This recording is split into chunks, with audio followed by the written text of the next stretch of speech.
66 million years ago, an object about 12 kilometers across struck the shallow sea off what is now the Yucatan Peninsula. It left a crater 180 kilometers wide. For a few minutes, 30 kilometers deep. Near the impact site, the destruction was absolute. Nothing within hundreds of kilometers of that crater survived the event. Earthquakes, ejected rock, waves that reworked coastlines around the entire Gulf. But the Earth is very large, and most of it was nowhere near Yucatan, which means the asteroid did not kill every dinosaur immediately.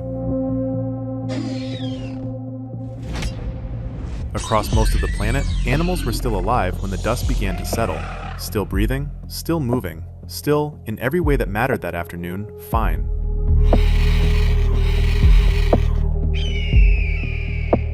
The extinction came for them afterward, and in the rivers and swamps of that same ruined world, crocodilians were still there.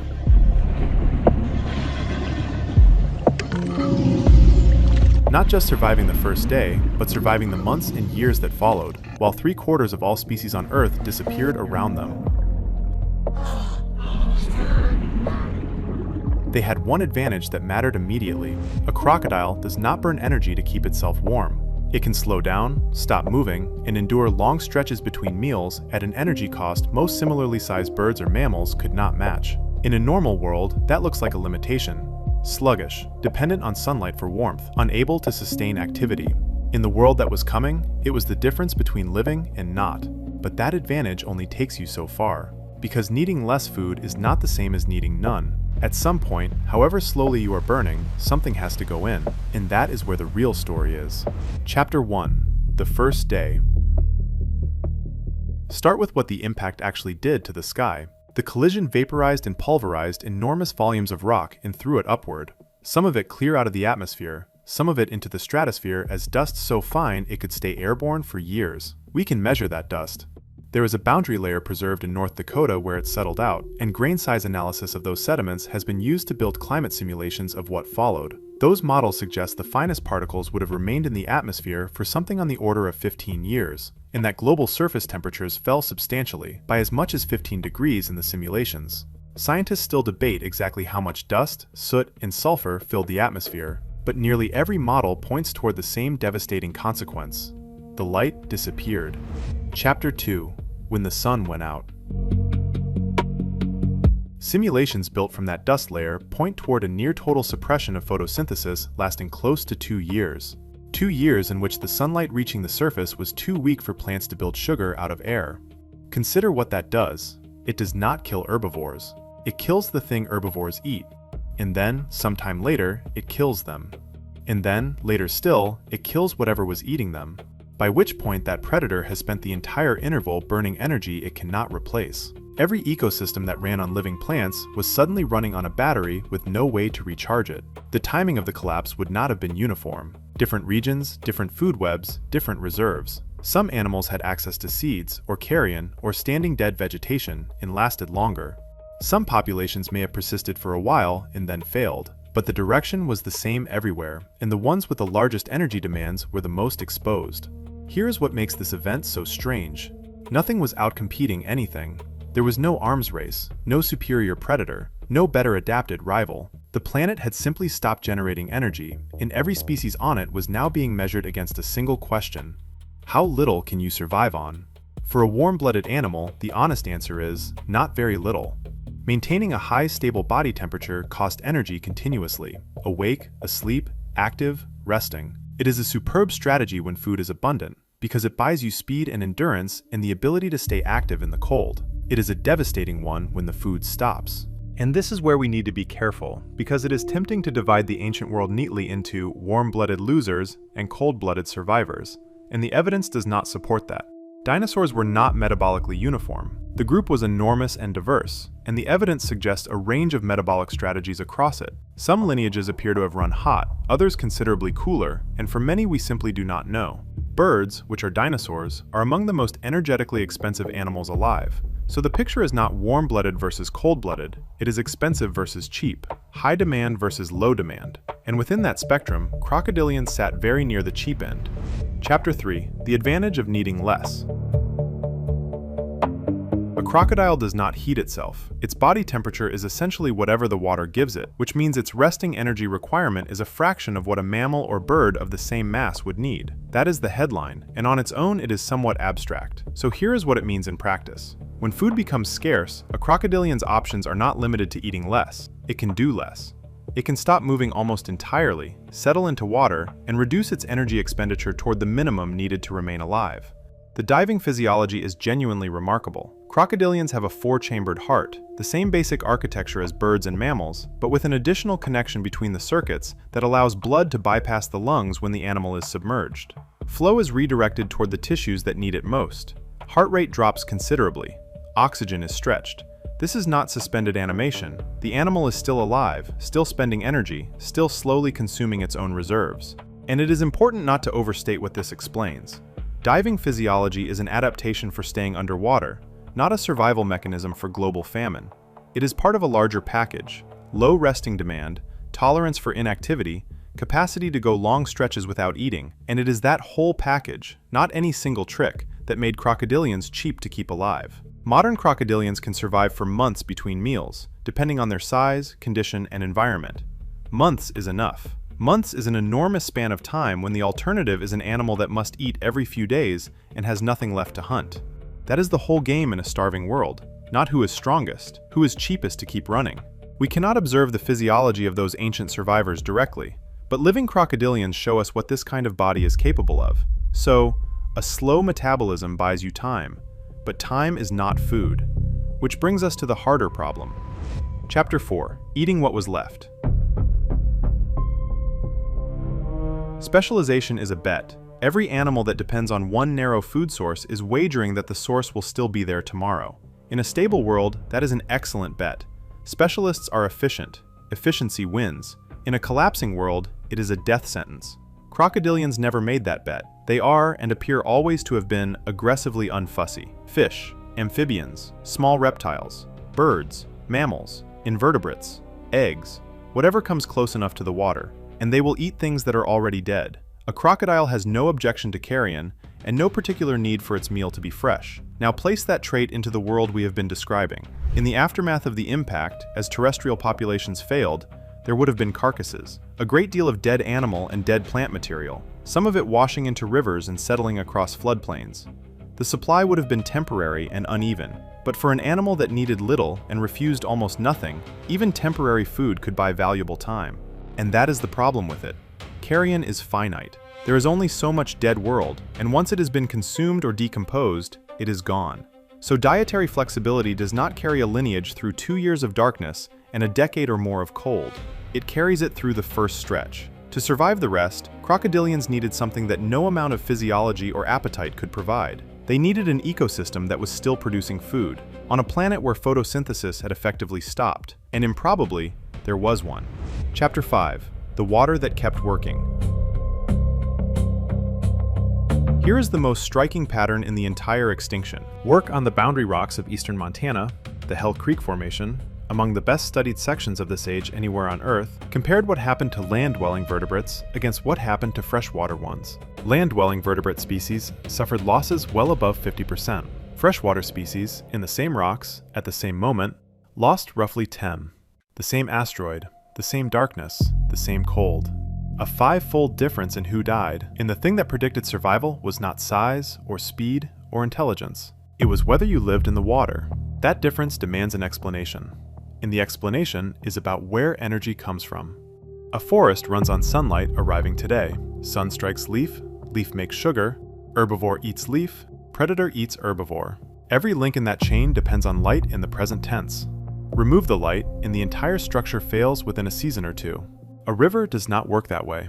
A river runs substantially on detritus, dead leaves, drowned wood, soil washed off the banks, carcasses, organic material that accumulated over years and decades and is still sitting there in the sediment. That material feeds bacteria and fungi. Those feed insect larvae, worms, crustaceans. Those feed small fish and amphibians. Those feed something larger. And none of that requires the sun to be shining this year. Detritus is stored energy. A river system entering the impact winter had a reserve already built by years of accumulated dead plant material, and it could keep drawing on that reserve long after the terrestrial world had gone bankrupt. This is the heart of it. The idea that detritus-based food webs act as a buffer against extinction was proposed for precisely this reason. It explains why survival tracks habitat so much more closely than it tracks any quality of the animal itself. And there is something almost cruel about the mechanics of it. The collapse of the land made the water temporarily richer. 2 years of dying vegetation is 2 years of organic material falling into rivers and lakes. For a while, the detritus supply would have increased. Not every river or lake became a refuge. Some froze, dried out, or collapsed. But freshwater habitats generally offered better odds than the devastated land. And picture the crocodilian's position within those odds. It is living in the one kind of environment still generating food. It requires very little of that food. It will eat any part of it, alive or dead, and it can wait. Water was never a hiding place. It was a pantry. And yet, this still does not finish the story, because if freshwater and a slow metabolism were sufficient on their own, then every crocodile relative on the planet should have walked through this event untouched. They did not remotely. Chapter 6. When size became the problem. Look at the terrestrial extinction, and one pattern keeps surfacing. Above a certain body size, land animals died. Not at one exact threshold. The figure varies with which group and which region you look at, and the fossil record is not fine enough to draw a clean line. But the trend is unmistakable. The larger a terrestrial animal was, the worse its chances, and above roughly the size of a large house cat, the survivors become very scarce indeed. Even the smallest known non-avian dinosaurs appear to have remained on the wrong side of that survival pattern. So did every large mammal, every large land predator, every large terrestrial reptile. The reason is closer to arithmetic than to biology. A large animal requires more absolute food. It needs a larger territory to find that food in. It reproduces slowly, so a population crash takes generations to repair, and it does not have generations. And it tends to sit near the end of a food chain, which means it is the last link in a structure that fails from the bottom upward. Being large is not a weakness, it is a commitment. It commits you to an ecosystem productive enough to sustain you, and that ecosystem had just ceased to exist. But here, the simple version breaks, and this is the part that matters most. Not all dinosaurs were large. There were small non-avian dinosaurs at the end of the Cretaceous. Some feathered, some likely warm-blooded, some generalist, some no bigger than a crow. And they died too. Meanwhile, birds, which are dinosaurs and were smaller still, came through. Some of them. So size alone does not explain it. Something finer was operating, and the birds show us what it was. The impact triggered a global collapse of forests. We can see it directly in the pollen record. The trees vanish, and then there is a spike of fern spores, ferns being the first thing to return after a catastrophe, exactly as they recolonize volcanic ground today. For a considerable stretch afterward, the world had very few trees. Now look at which birds survived. Reconstructions of ancestral bird ecology point strongly toward ground-dwelling lineages crossing the boundary. The enantiornithines, the most diverse and widespread bird group of the entire Mesozoic, appear to have been predominantly tree-dwelling. They all died. Every one of them. The birds alive today descend from small, ground-living generalist survivors that could take seeds and insects and whatever was left on the forest floor. The specialists of the canopy went down with the canopy, which reframes the whole extinction. It was not selecting against dinosaurs. It was not really selecting against size either, although size correlated strongly with it. It was selecting against dependence, against any animal whose way of living required a particular structure, a forest, a herd, a reliable plant supply, a functioning food chain, to still be standing. And that same filter was running on the crocodiles. Chapter 7. The Crocodiles That Died. Modern crocodilians look like a small, conservative group. Around 24 species, all semi-aquatic, all built on roughly the same plan. That is not what crocodiles used to be. The Cretaceous crocodiliforms were one of the most ecologically adventurous groups of their era. They were fully terrestrial forms with long legs, built for running down prey on open ground. They were species with complex, mammal-like teeth adapted for processing plants. Herbivory evolved independently among crocodiliforms multiple separate times. There were ocean-going lineages with paddle-like limbs. They were not lurking in rivers waiting to become modern crocodiles. They were doing very nearly everything a land vertebrate can do. Then the asteroid struck, and large parts of the wider crocodile family tree disappeared too. And the pattern in who died is the same pattern we have been tracing from the beginning.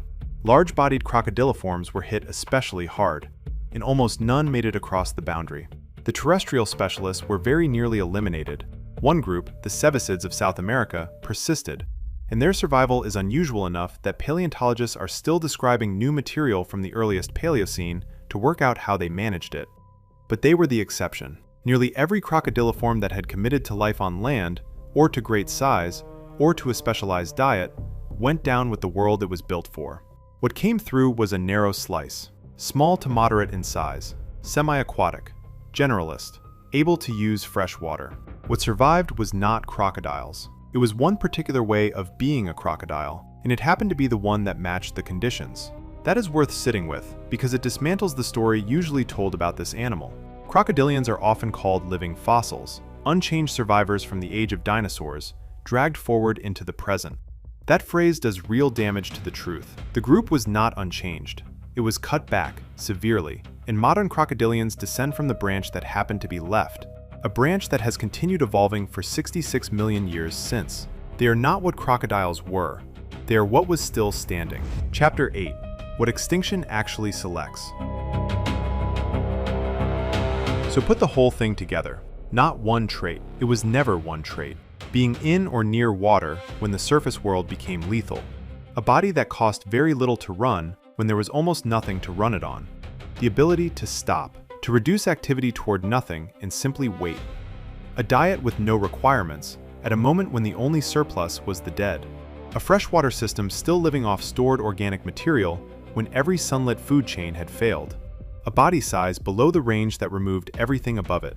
And a position on the map that happened not to be the worst one. Remove any single item from that list, and the outcome might have gone differently.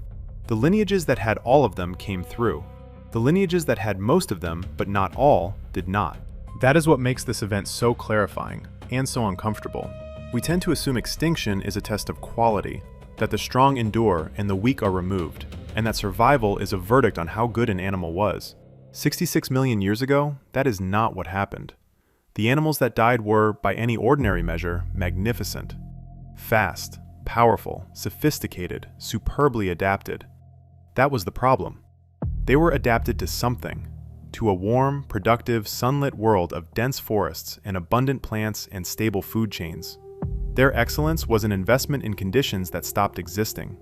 The crocodilians that survived were not better animals.